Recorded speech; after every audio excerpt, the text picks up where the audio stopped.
Hey guys, welcome back to another episode of What Did I Get This Week? So this is episode 11 now, and if you think about it, we're closer to being at 20 episodes than we are not, if that makes any sense. Although with my current, schedule for these videos, that's still a few months out. And actually by a few months, I mean like episode 20 will be early October, so not really that close actually. Anyway, jumping right into the Viz releases, we've got Volume 7 of Steel Ball Run, and just my luck, got a little printing error here. You can barely see, but there's some weird lines on Johnny's face, which are not supposed to be there, but doesn't really matter, but a little bit annoying. So for this volume, we've got the end of the Tubular Bells arc, and then we jump right into one of the best arcs in the part, in my opinion, which is Wrecking Ball. And then for our back cover, we've got the infamous, or maybe notorious, Lucy cover. But yeah, so we've got 5 of these 2-in-1 volumes to go, meaning we could see Joe Jolien as early as a year from now, just going by the current release schedule. And then, another 2.5 years until JoJo lands, assuming they stick with the same schedule. But yeah, despite my gripes with the English release of the manga, still always nice to pick up the latest volume. Then we've got another green cover here. This is volume 12 of Chojin X. I really like that there's a pattern to the volume covers here. They're all single colored theme with a repeating pattern of some shade of red, blue, yellow, and green. So basically, if it didn't say volume 12 on here, you would know it's a multiple of 4 for whatever that's worth. It does look really nice when you lay them all out, and you can see that pattern. I've already mentioned this, but Chojin X is definitely one of those series where I'm going to have to reread the whole thing when it's done. I'm really enjoying the current arc, but I will admit I'm not totally dialed in on the lore at this point, just because I haven't gone back to reread any parts of the story yet.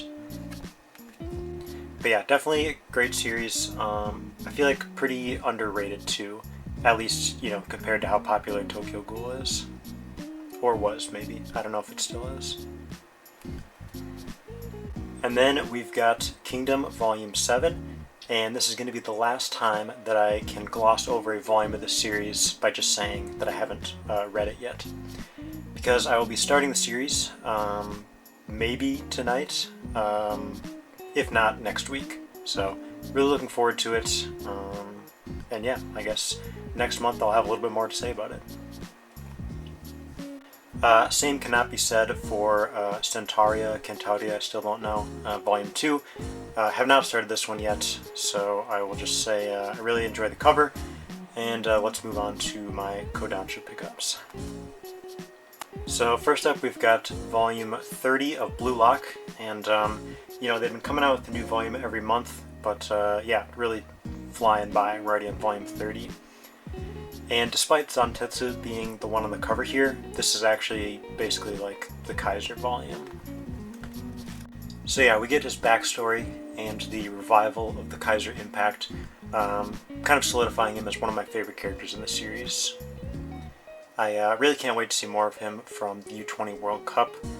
Once we get to the bracket stage of the tournament, I'm kind of interested to see how many matches we'll actually see, or if it'll be kind of like this group stage where it's basically just the Blue Lock games, and then you kind of cut away a little bit to the other important teams. But yeah, fantastic volume, and Kaiser, one of the GOATs of Blue Lock. And then we've got Volume 8 of Tank Chair. Still haven't started this one either, so I don't really know who this character is, but this is probably my favorite cover so far. I always got the vibe that this series was kind of cyberpunk or dark sci-fi, but this design of the character and kind of the background with this floral pattern really stands out in an interesting way. So looking forward to eventually reading this, which I keep saying, but yeah. Then we've got one pickup from 7 Seas, that being Ichi the Killer, Volume 4.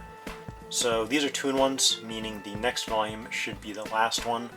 That being said, I did see a Volume 0 went up for pre-order, which I actually haven't read because I didn't know it existed. But it looks like it's just like a single volume prequel to Ichi the Killer. I think that's coming out later this year, so yeah, interested to see how that is, since I do enjoy the main series itself. And then for our last manga pickup, we've got Volume 5 of Tolgen Anki, and I also have not started this one yet, so it's not a huge deal, but I have noticed that these volumes are coming out really slowly. I'm really interested in the series, but you know, for whatever reason, haven't picked it up yet. For this volume specifically, though, I am going to have to replace it because there's something going on here. At first, I thought it was like kind of intentional because I know the power system is like based on blood, so I thought that that's kind of what they were going for. But no, I think it's just some sort of like ink bleed from the printer or something like that. Or maybe it's real blood. I don't know. Honestly, I've been thinking of switching to buying books at actual stores again. For figures, I can't really do that because most of what I buy are imports anyway. But for manga, you know, it's definitely possible. It doesn't happen super often, but every now and then I do get a damaged book. Some, like this one, are worse than others. And then it's annoying to kind of have to replace it. I mean, to be fair, Amazon's return process is super simple and quick, but, you know, I shouldn't need to use it at all. Like, at no point from the printer to, like, the distributor to the Amazon warehouse did anybody stop and say, hey, maybe we shouldn't sell this one. I don't know. If I went to an actual store, then I could look at all the different copies and choose the best one, you know. Anyway, though, let's move on. So we got one figure this week, being from P Bandai, which is the Figuarts Star of Ultra version of Ultraman Tiga. Yes, this one got delayed a little bit, like I mentioned in a previous video, but now I have all three Tiga forms. I don't know if I really needed this one, to be honest, because the fancy 30th anniversary version is coming out later this year. But to be fair, this one went up for pre-order before that one did, so, you know, I had already ordered it by the time I saw that 30th anniversary one. But yeah, so this one ended up coming with some replacement arm parts. I haven't actually opened it yet to see like what the issue was and why they included these, but hopefully swapping them out is not too much of a pain. I'm guessing maybe like a paint defect or something, but yeah, it's nice that they even like bothered to do this in the first place. Maybe they were just trying to avoid having a bunch of people reaching out to their customer service or something. Yeah, I am interested to see once I get that 30th anniversary Tiga, like how different they are, because you know I'm pretty sure they're both Shin Kocho Seiho versions. So I don't know if it's like literally going to be the same figure, but it just the other one comes with a bunch of accessories. I don't know. And then rounding things out with our CD pickups, we've got Super Flight by Cassiopeia. So continuing the Cassiopeia collection, this is their second album. Truth be told, I actually thought Mint Jams, which I got previously, was their second album. I didn't realize it was a live album, but you know, it's all good. So I'm trying to kind of collect chronologically, which doesn't like really matter. I'm just kind of weird about that stuff, and if I'm like getting into an artist or a series, I like to go through things in order, even when it doesn't matter. But for musicians, I do think it is fun to see how they've evolved and changed over the years, you know. And then the other one is Spacey by Tatsuro Yamashita.